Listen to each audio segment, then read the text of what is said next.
Guys, welcome back to gardening my passion. और मैं नेहा एक बार फिर हाजिर हूँ आप सभी के लिए अपनी हिबिस्कस प्रॉब्लम्स की जो सीरीज़ चल रही है उस वीडियो का पार्ट 3 यानी लास्ट पार्ट लेकर के।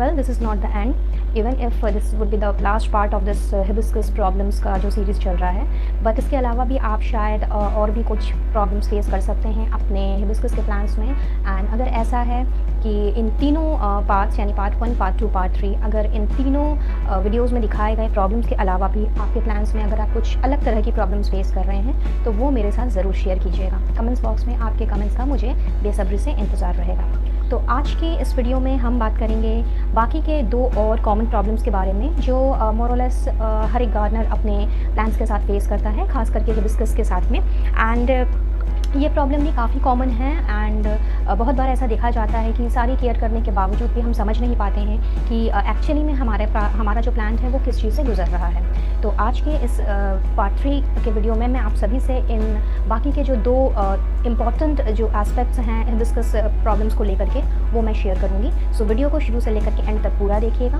कहीं से भी स्किप मत कीजिएगा, क्योंकि जो दोनों इंपॉर्टेंट प्रॉब्लम्स के बारे में मैं बताने जा रही हूँ those are again very crucial like the other problems which I have discussed in part 1 and part 2। और अगर आपने मेरे वो दोनों वीडियो नहीं देखा हो तो उसे भी इस वीडियो को देखने के बाद ज़रूर से देखें ताकि आपको भी अपनी प्रॉब्लम से निजात मिल सके। सो let's get started, but before starting आप सभी से मैं अपोलोजाइज़ करूँगी कि मुझे थोड़ी देर हो गई इस सीरीज़ को लाने में, as because I was not medically fit and that is the reason instead of bringing this video on the very next day I have come after 3 days, but I sure you that from the next time I will try to keep up my words. So let's get started.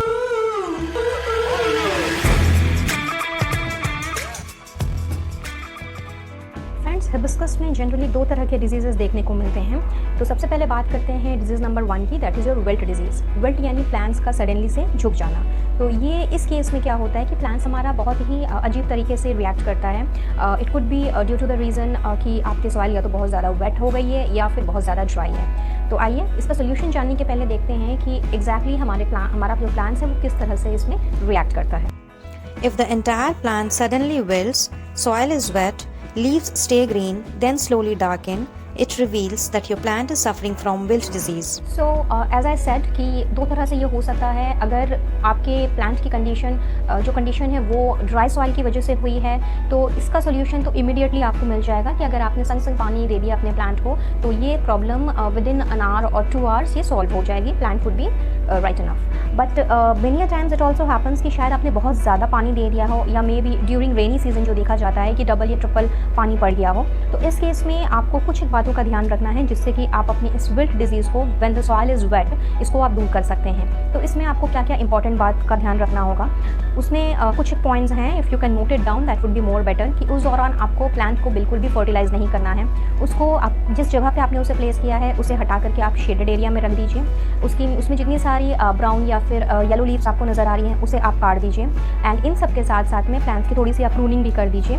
और उसमें आपको तब तक पानी नहीं देना है जब तक आपको उसकी सॉइल एकदम से ड्राई ना नज़र आने लगे, यानी 1 to 2 इंचेस के गैप तक अगर आपको उसकी सॉइल आपको अपनी प्लांट की अगर सॉइल ड्राई नहीं दिखती है तो आपको बिल्कुल भी पानी नहीं देना है। और फर्टिलाइजेशन जैसे मैंने कहा बिल्कुल भी नहीं करना है। Well, depending upon plants to plants ये टाइम ले सकता है ये बिल्डिंग जो है वो ठीक होने में, बट जनरली 2 weeks लगते हैं उसको प्रॉपर एक शेप में आने के लिए। बट कई बार ऐसा देखा जाता है कि due to the climatic condition और maybe the characteristics of your specific plant, well अभी तो हम यहाँ हिबिस्कस की बात कर रहे हैं, but even if it happens in any other plant of yours या कोई और वैरायटी है आपके पास हिबिस्कस की, because it comes in two various species, तो उस केस में ये 1 month भी ले सकता है। पर घबराने की कोई बात नहीं है। अगर आपने इन सारी चीज़ों को फॉलो अप किया तो आप देखेंगे कि बहुत जल्दी आपको इसके विल्ट डिजीज़ से छुटकारा मिल जाएगा।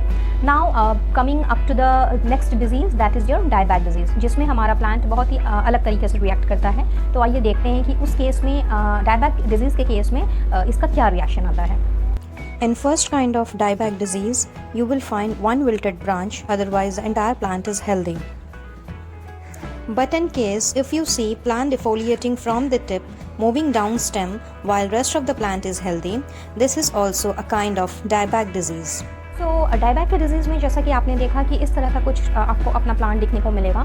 तो इस केस में क्या होता है कि कई बार हम प्रूनिंग कर रहे होते हैं या इंसेक्ट का अटैक हो गया है या फिर नेचुरली ही ये चीज़ हो गई है कि भाई अचानक आपके प्लांट में डिजीज़ आ गई है। एंड जनरली क्या होता है कि जब हम प्रून करते हैं तो उस दौरान प्रूनिंग के दौरान पे अगर उस जगह में फंगी या फिर बैक्टीरिया का अटैक हो गया है तो हमें इस तरह की जो विल्टिंग की जो डिज़ीज़ है ये हमें दिखने को जो डायबैक की जो डिज़ीज़ है वो हमें दिखने को मिलती है। तो ऐसा भी हो सकता है कि शायद आपके प्लांट में फ्लावरिंग हो गई हो और वो ऑटोमेटिकली नहीं झड़ गई हो। जनरली हम क्या करते हैं, जो कि मोस्ट ऑफ द गार्डनर्स जो प्रोफेशनल्स हैं और जिनको गार्डनिंग का शौक़ है वो अपने प्लांट का जब भी उसके फूल जो हैं वो सूख जाते हैं तो सूख जाने के बाद वो हम उनको निकाल के फेंक देते हैं। Now this is again one of the most important step कि आपको इस बात का ध्यान रखना है कि जब आपके कोई भी प्लांट की, चाहे वो हिबिस्कस हो या कोई और प्लांट, जब उसके फूल सूख जाएँ तो आपको इमीडिएटली उस फूल को निकाल के फेंक देना है। अदरवाइज़ इससे क्या होगा कि इसके स्टेम्स भी जो है ना वो रॉटन होने लग जाएंगी एंड वो फंगी बैक्टीरिया इन सबको इन्वाइट करता है। तो इसीलिए अगर इस डायबैक की डिजीज़ में ये चीज़ देखी गई है कि अगर आपका प्लांट डायबैक डिजीज़ से सफ़र कर रहा है तो इसमें ये भी एक वन ऑफ द रीज़न हो सकता है कि शायद जो फूल है वो एक्चुअली में प्रॉपर तरीके से वो नहीं गिरा हो या जब उसको गिर जाना चाहिए तब नहीं गिरा हो और हम भी शायद भूल गए हों उसे प्लांट से अलग करना। तो ये तो आपको सबसे पहले करना है, इस बात का आपको ज़्यादा ध्यान रखना है। अपार्ट फ्रॉम दैट अगर कभी आपने ऐसी कोई प्रॉब्लम फेस की हो या कर रहे हों तो इसका बहुत ही सिंपल सा इलाज है कि इस टाइप के डायबैक के टाइप पे आपको इस प्लांट को आपको प्रून कर देना पड़ेगा। एक तरह से मैं अगर हैवी प्रूनिंग बोलूँ तो गलत नहीं होगा, क्योंकि इसके जो स्टेम्स हैं और या ब्रांचेस हैं ये काली पड़ जाती हैं। तो इन दैट केस आपको इसको तब तक काटते रहना है जब तक आपको काटते काटते एक ऐसा सिरा ना नज़र आ जाए जो कि वाइट एंड क्लीन हो, ग्रीन हो, या ग्रीनरी जो अंदर से जो दिखती है ना वो आपको जब तक नज़र ना आ जाए तो वो उसको आपको तब तक काटते रहना है। अगर इस दौरान आपका प्लांट छोटा भी हो जाता है तो घबराइए मत, वो बहुत जल्दी रिकवर कर जाएगा, क्योंकि अगर डिजीज़ रहेगी तो वो कभी भी अपने आप को रिवाइव नहीं कर पाएगा। तो इस डिजीज़ को हटाने के लिए आपको उसे प्रून कर देना होगा और उसके बाद ग्राफ्टिंग वैक्स से आप उस जगह को कवर अप कर दीजिए ताकि किसी और इंसेक्ट्स का या फिर पेस्ट का उसमें अटैक ना हो एंड धीरे धीरे you will see that your plant is going to revive. तो दोनों ही केस में आपको इस चीज़ का ध्यान रखना है, चाहे विल्ट डिजीज़ हो या फिर डायबैक डिजीज़ हो, कि अगर आप ये सारे स्टेप्स फॉलो करते हैं तो बहुत ही जल्दी आपका प्लांट जो है वो रिकवर कर जाएगा। So now I am going to move up to the next part, that is the most important aspect which comes to the nutritional deficiency, which is the another topic altogether। and देखते हैं कि इस case में कि अगर हमारा plant किसी भी तरह की न्यूट्रिशनल डिफिशियंसी से सफ़र कर रहा है तो वो कैसा रिएक्ट करता है। तो आइए पहले जानते हैं कि कौन सी न्यूट्रिशनल डेफिशिएंसी से हमारे हिबिस्कस प्लांट में क्या प्रॉब्लम हो सकती है। If your plant is suffering from magnesium deficiency, the oldest leaf will turn yellow with dark green veins. However, the young leaves will stay green. But in case of iron deficiency, the youngest leaf turns yellow with dark green veins and the older leaves stay green. तो जैसा कि आपने clipping में देखा कि अगर magnesium और iron की डेफिशिएंसी आपके प्लांट्स में होती है तो आपका प्लांट्स किस तरह से बिहेव करेगा। इन दैट केस अगर आप ये कहें कि बहुत सारे जो हमारे फर्टिलाइजर्स हम यूज़ करते हैं उसमें मैग्नीशियम एंड आयरन जो है वो होता ही है, दैट इज़ वेरी ट्रू कि बहुत सारे फर्टिलाइजर्स में ये दोनों कंपोनेंट्स पाए जाते हैं। बट रेगुलर वाटरिंग से क्या होता है कि ये जो माइक्रो न्यूट्रिएंट्स हैं, चाहे वो मैग्नीशियम हो, आयरन हो या और कुछ लाइक कॉपर, जिंक, किसी भी तरह का मैंगनीज़ वगैरह जो भी हो, वो क्या होता है वो धीरे धीरे वहाँ से लीच आउट करने लगता है। इन दैट केस हमारा प्लांट जो है वो इन दोनों डिफिशियंसी से सफ़र करता है। तो बात करते हैं सबसे पहले मैग्नीशियम डिफिशियंसी को हम किस तरह से रिमूव कर सकते हैं। इसके लिए बहुत ही आसान सा उपाय है एप्सम सॉल्ट का, जो कि हम या तो फोलियर स्प्रे के रूप में अपने प्लांट्स में दे सकते हैं। 1 लीटर पानी में आप हाफ चम्मच एप्सम सॉल्ट मिला करके पूरे जो अपने लीव्स हैं इस पे आप फोलियर स्प्रे कर सकते हैं। This is one of the way.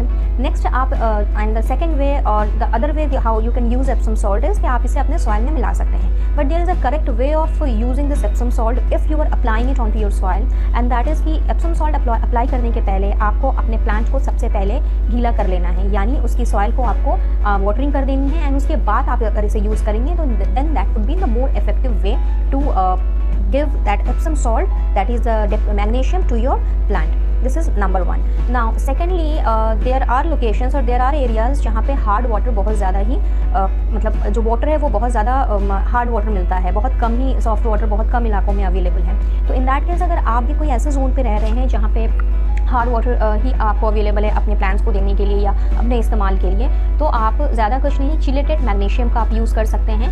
And this chelated magnesium it actually it works in a way कि इसके चिलेटेड मैग्नीशियम के जो मॉलिक्यूल्स होते हैं वो बहुत ही क्विकली और बहुत ही जल्दी हमारे प्लांट्स के द्वारा वो एब्जॉर्ब कर लिए जाते हैं। तो it's better if you use the chelated magnesium in case if you have this hard water problem. Otherwise आप एप्सम सॉल्ट का यूज़ करोगे तो that would be good enough.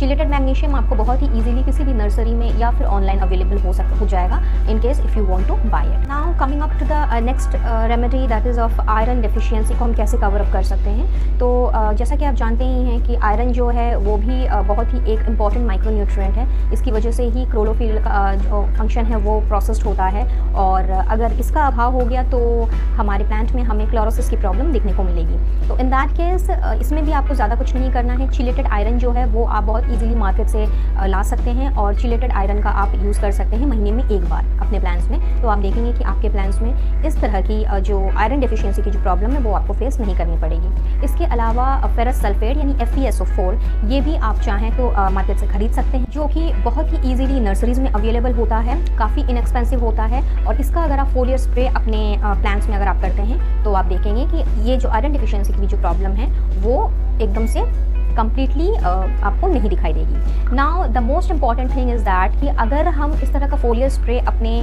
Plants में कर रहे हैं तो एट व्हाट टाइम, क्योंकि ये भी एक बहुत ज़्यादा ही इंपॉर्टेंट एस्पेक्ट है कि हम कभी भी इस तरह की जो भी चीज़ें जो हम यूज़ करते हैं अपने प्लांट्स में, खास करके फर्टिलाइज़र, केमिकल फर्टिलाइजर्स के रूप में, तो वो हमें कब करना है। तो सबसे सही टाइम है इन सबको यूज़ करने का, इन फोलियर स्प्रेस को यूज़ करने का, चाहे आप एप्सम सॉल्ट का यूज़ कर रहे हों या फिर आप फेरस सल्फेट का यूज़ कर रहे हों। तो या तो आपको इसको early in the morning use करना है before the sun rises. So around अभी चूँकि गर्मी का टाइम चल रहा है तो बहुत जल्दी सुबह हो जाती है, तो अराउंड 4 to 5 के आसपास आप यूज़ कीजिए अर्ली इन द मॉर्निंग, जब तक सूरज का उदय नहीं हो जाता है। और अगर मॉर्निंग में आपसे मिस हो गया हो तो आप इवनिंग में आफ्टर दिस सनसेट यानी आफ्टर 5 to 6 के बाद आप इनको ईजिली यूज़ कर सकते हैं। जाने से पहले आप सभी से रिक्वेस्ट करूँगी कि चैनल में पहली बार आ रहे हों तो ज़रूर से सब्सक्राइब कीजिएगा, पास में दिख रहे बेल नोटिफिकेशन को ज़रूर से प्रेस करें विद ऑल नोटिफिकेशंस, ताकि आने वाली वीडियोस की अपडेट्स एंड न्यू इन्फॉर्मेशन आपको बराबर रूप से मिलती रहे। वीडियो पसंद आया हो तो लाइक और शेयर ज़रूर से करें, ताकि औरों को भी हिबिस्कस में अगर उनके कोई प्रॉब्लम्स चल रही हैं तो इस वीडियो से उनकी कुछ हेल्प हो सके और उनको भी इन सारी समस्याओं से छुटकारा मिल सके। मुझसे जुड़ना चाहते हो तो फेसबुक और व्हाट्सएप में मुझसे जुड़ सकते हैं, इनका लिंक आपको डिस्क्रिप्शन बॉक्स में मिल जाएगा। साथ ही साथ आप सभी की कन्वीनियंस के लिए मैं हिबिस्कस के ऊपर एक प्लेलिस्ट भी डालूंगी अपने डिस्क्रिप्शन में, तो डिस्क्रिप्शन बॉक्स को ज़रूर से चेक कीजिएगा, ताकि आपको किसी भी तरह की हिबिस्कस के ऊपर कोई भी अगर आपको जानकारी चाहिए तो वो आपको मेरे प्लेलिस्ट से मिल सके। तो बस आज के लिए इतना ही, लेती हूँ इजाज़त और बहुत जल्द आपसे मिलती हूँ किसी नए टॉपिक के साथ किसी और वीडियो में। तब तक के लिए wish you all a very happy garden and good day to all of you. Bye bye.